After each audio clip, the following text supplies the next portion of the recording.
आप क्या मानते हैं कि कांग्रेस ने 52 से लेके अब तक में पहली बार लोकसभा प्रत्याशी नीलम अभय मिश्रा को बनाया है, तो क्या नीलम अभय मिश्रा जो कांग्रेस की प्रत्याशी हैं तो वो क्या भाजपा का हैट्रिक रोक पाएंगी या नहीं रोक पाएंगी, इस संबंध में क्या कहना? रोकने का तो कोई प्रश्न ही नहीं है। और कांग्रेस की जो बात आप कर रहे हैं साहब, आप भी समाज को देखने वाले और जगाने वाले लोगों में से हैं। आपको देश के साथ मध्य प्रदेश और रीवा में कांग्रेस के अभी थोड़े गिनती के लोग हमको तो लगता है बचे दिख रहे हैं। कांग्रेस तो है ही नहीं है यहाँ पर। कांग्रेस के बड़े बड़े नेता, आज भी एक बड़े नेता ने कांग्रेस पार्टी से इस्तीफा दिया। यहाँ तो लाखों कांग्रेसी रोज भारतीय जनता पार्टी ज्वाइन कर रहे हैं, तमाम दलों के लोग आ रहे हैं। आज मोदी जी के नेतृत्व में देश बहुत तेजी से उन्नति कर रहा है। देश ने एक ताकत दिखाई है मोदी जी के नेतृत्व में। विकास बहुत तेजी से आगे बढ़ रहा है। सड़क, बिजली, पानी, नहर, शिक्षा, एरोड्रम, रेलों का विस्तार, आप जिधर भी नज़र डालें ऐसा कोई क्षेत्र नहीं है एक गरीब की झोपड़ी और भोजन से लेकर उसकी दवाई और बिटिया की विदाई पढ़ाई का इंतजाम इस भाजपा ने किया है। आप ये बताइए क्या वजह है?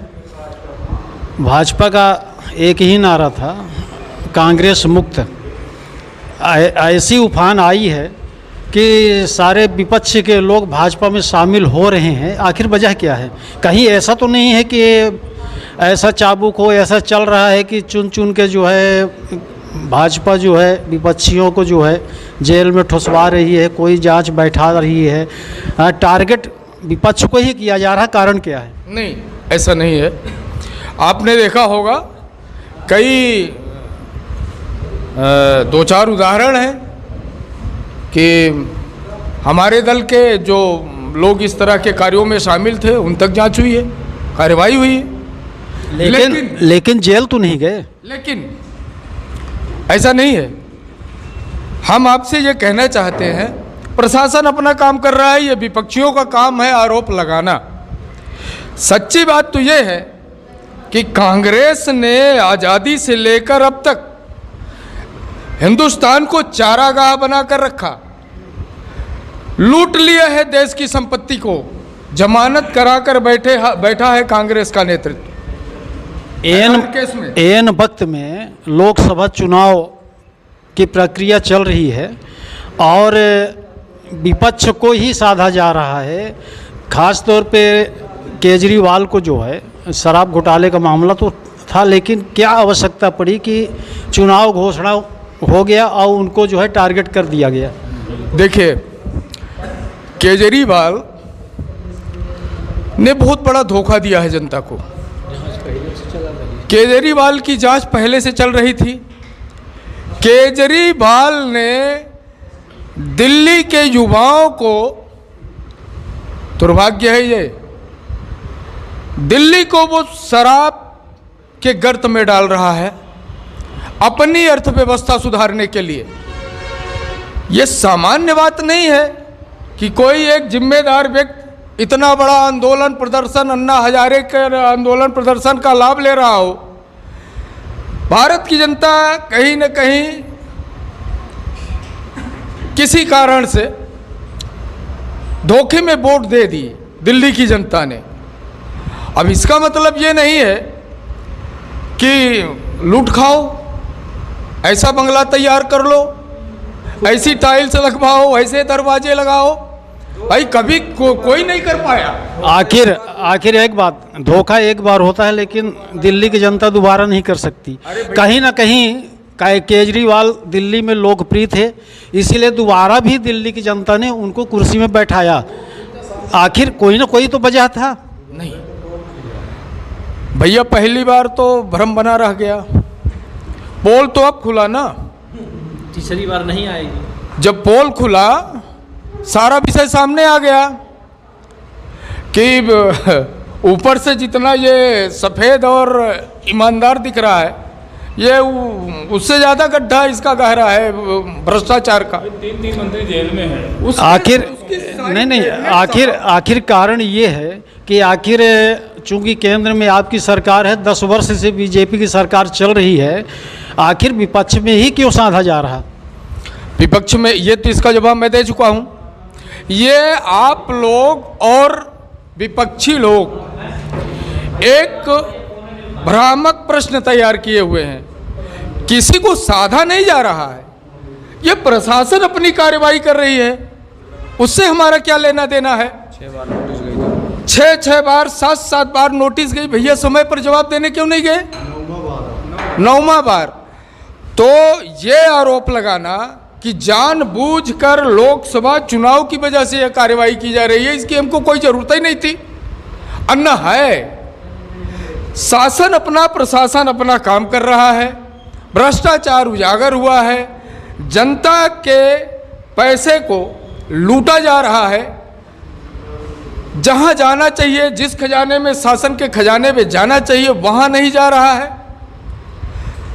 दिल्ली की जनता को बरगला कर गलत रास्ते पर ले जाया जा रहा है। तो ये शासन प्रशासन वाले देखने वाले लोग हैं साहब।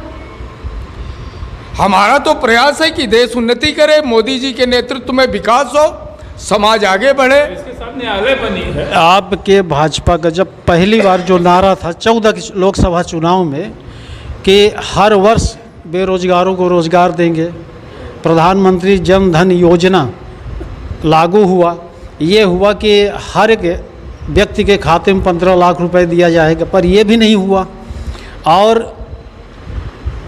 लोगों को जो है, भाजपा जो है, लोगों को जो है, जिस तरह आप ये कह रहे हैं कि केजरीवाल को वहाँ की जनता ने धोखे से सरकार में बैठा दिया, वही विपक्ष के लोग भी कह रहे हैं कि भाजपा जो वादा करती है उसको नहीं निभाती है। क्या कहना है आपका? देखिए, आपने 2 प्रश्न खड़ा कर दिया इसमें। एक तो एक बात बोलना थोड़ा सा ठीक नहीं रहेगा, वहाँ का जो सामाजिक समीकरण है ये भी कहीं न कहीं कारण है, और ऐसे लोगों को केजरीवाल पनाह दे रहे हैं जो देश को खोखला कर रहे हैं। भ्रष्टाचार से देश का धन लूटकर और जिस तरह से अपने आप को बढ़ाने का काम कर रहे हैं, परिवार को बढ़ाने का काम कर रहे हैं, वो उचित नहीं है। ये शासन की नज़र में आ चुका है। दूसरा प्रश्न आपने किया, 15 लाख। हाँ, 15 लाख रुपए। तो आपको ध्यान होगा, आप लोग आज से नहीं, काफ़ी 2014 से ये बात का बतंगड़ कांग्रेसियों के इशारे पर, विपक्षियों के इशारे पर बनाया जा रहा है। आपको ध्यान होगा, उस समय मोदी जी ने ये कहा था कि हिंदुस्तान का पैसा जो काला धन स्विस बैंक में है, अगर वो धन पूरी ईमानदारी के साथ वापस आएगा तो इतना धन जमा कर रखा है इन ब्लैकमेलरों ने, देश को लूटने वालों ने, देश के कांग्रेस के नेता, राजद के नेता, सपा के नेता, तमाम दक्षिण भारत के नेता, ममता समता जितने भी हैं, इनने बड़े बड़े उद्योगपति, बड़े बड़े अधिकारी, जिनने देश को खोखला करके स्विस बैंक में पैसा रखा, इतना पैसा है कि देश के प्रत्येक नागरिक के हिस्से का उतना पैसा बनता है। इसको आपने बात का पतंगड़ बना दिया। इसको आप तब से एक मिनट, ब्लैक मेलिंग ये था कि जो काला धन है उसको हम वापस लाएंगे। पहली पारी आपकी सरकार की समाप्त हो गई, दूसरी भी समाप्त हो गई, अब ये तीसरी पारी की जो है लोकसभा का निर्वाचन हो रहा, 26 अप्रैल को वोट डाले जाएंगे, लेकिन काला धन अभी तक वापस नहीं आया। कारण क्या है? देखिए साहब, आप भ्रम न फैलाएं। हमारा सीधा सा आरोप है कि आप लोग भी शामिल हैं भ्रम फैलाने में, कांग्रेसियों और विपक्ष के लोगों की तरह। मोदी जी के नेतृत्व में इस काले धन पर भी अंकुश लग रहा है और देश की अर्थव्यवस्था जिस तरह से आज दुनिया की तीसरी चौथी अर्थव्यवस्था बनकर खड़ी हुई है, ये सामान्य बात नहीं है। कहीं न कहीं उस काले धन में नियंत्रण में हुआ है।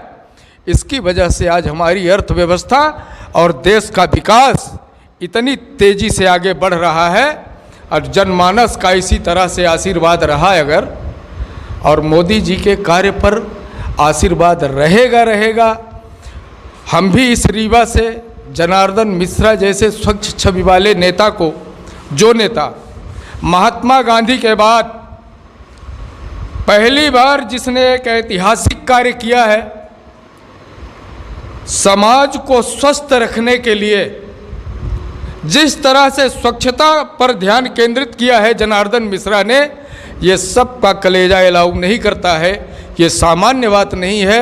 जनार्दन मिश्रा बेहद चरित्रवान व्यक्ति। एक सवाल और, लोकसभा चुनाव चल रहा है, अब भारत रत्न से सम्मानित किया जा रहा है। इस सम्मान में देश की जनता पर आपको क्या बेनिफिट मिल सकता है? हमने बेनिफिट के लिए सम्मानित नहीं किया है। हमने उनकी योग्यता, उसकी जूरी होती है, कमेटी चयन करती है और वास्तविक लोगों का सम्मान हुआ है। सम्मानित करने वाली एक टीम है तो वो करती है, उनको लगा होगा, उनने चयन किया है उसका। कोई इसमें चुनाव का मुद्दा नहीं है साहब। ये तो वही भाषा हो गई कि कुछ भी अच्छा काम करो तो बस ये चुनाव की वजह से हो गया। अरे जो सम्मान के काबिल है, जिसकी पात्रता है, कर्पूरी ठाकुर की पात्रता थी, आडवाणी जी की पात्रता है।